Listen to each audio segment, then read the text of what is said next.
ఓం విఘ్నేశ్వరాయ నమః. సంపూర్ణ రామాయణము బాలకాండ 3వ అధ్యాయము. అప్పుడు రాముడు, మా తండ్రి గారు మీరు ఏది చేయమంటే అది చేయమన్నారు.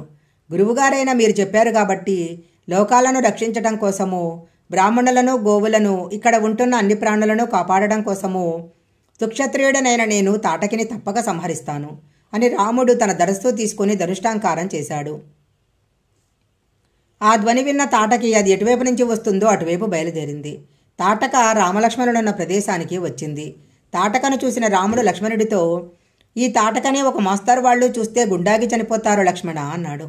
ఆ తాటకి ముందు బ్రహ్మర్షి అయిన విశ్వామిత్రుడి మీదకు దూకింది. అప్పుడు ఆయన ఒక హుంకారం చేసేసరికి అది స్తంభించపోయి ఉన్న చోటనే నించుండిపోయింది. వెంటనే తన మాయతో రాళ్లవర్షం కురిపించింది. ఆ తాటక రేపిన ధూళి అందరి కళ్లలో పడింది. అప్పుడు విశ్వామిత్రుడు రాముడితో, ఇక ఉపేక్షించి లాభం లేదు, తొందరగా ఆమెను సంహరించు అన్నాడు. ఎంతైనా ఆడది కదా, ముందు దీని గమనశక్తిని కొట్టేద్దాము, అప్పుడన్నా మారుతుందేమో చూద్దామని రాముడు కాళ్ళు చేతులు, లక్ష్మణుడు ముక్కు చెవులు నరికారు. అప్పుడు ఆ తాటక మాయారూపం పొంది మాయమైంది. అదృశ్యమైన తాటక భారీ శరీరంతో రాముడి మీద పడబోతుంటే రాముడు ఒక బాణం ప్రయోగించి ఆ తాటకను సంహరించాడు. దాని రక్తం ఏరులై ప్రవహించింది. పైనుంచి చూసిన దేవతలు, అమ్మయ్య, ఇప్పటికీ తాటకి సంహరించబడింది అని ఆనందపడ్డారు. వెంటనే ఆ దేవతలు విశ్వామిత్రుడి దగ్గరకు వచ్చి, ఇంత ధైర్యం ఉన్న వాడి దగ్గర అన్ని శస్త్రాస్త్రాలు ఉండాలి, కాబట్టి నీకు తెలిసిన ధనుర్విద్యనంతా రామలక్ష్మణుడికి ఉపదేశించు అన్నారు. అప్పుడు విశ్వామిత్రుడు రామలక్ష్మణులకు హయశిరోనామం అనే అస్త్రాన్ని, క్రౌంచాస్త్రాన్ని మంత్రోపదేశం చేశాడు.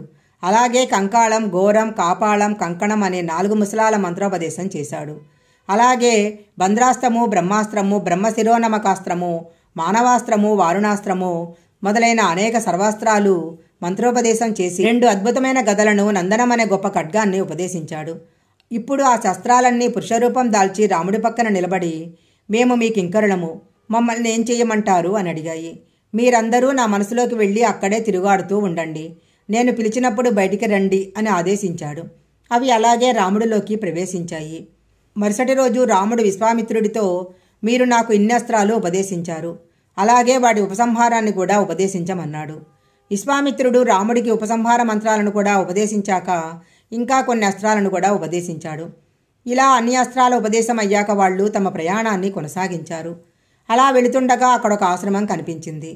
ఆ ఆశ్రమం ఎవరిదని రాముడు అడగగా విశ్వామిత్రుడు ఇలా చెప్పాడు. ఒకప్పుడు విరోచనుడి కుమారుడైన బలిచక్రవర్తి తన పరాక్రమంతో ఇంద్రుడిని నిర్బంధించాడు. అప్పుడు శ్రీ మహావిష్ణువు వామనమూర్తిగా వచ్చి బలిని పాతాళానికి పంపారు.